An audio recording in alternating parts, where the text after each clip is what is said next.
Finance fun fact. Today on tax day, users of H&R Block's desktop software are having issues with filing. Apparently, users are being asked to mail in their tax filings instead of e-filing, and some people are seeing repeat pending credit card charges for multiple filing attempts.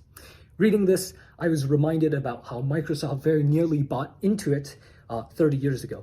Intuit makes Turbotax. So the story goes that in October 1994, Microsoft struck a deal to buy Intuit in a $1.5 billion all-stock deal.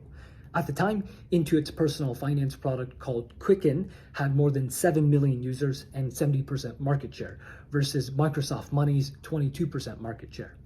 However, half a year after this, in April 1995, the US Department of Justice filed a lawsuit to block the acquisition on anti-competitive grounds, saying it would give Microsoft a cornerstone asset and that Microsoft's proposed divestment of Microsoft Money to competitor Novell Inc.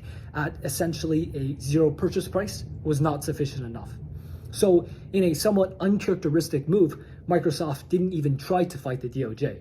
Instead, they dropped the acquisition entirely and paid Intuit a $46 million breakup fee.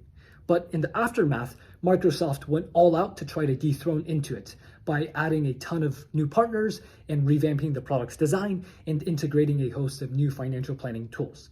In response, though, Intuit heavily invested in TurboTax and QuickBooks. And nowadays, Intuit is a $170 billion software juggernaut, and their competitive position today was in no small part influenced by the competitive dynamics that Microsoft exerted on them. Hope you enjoyed this.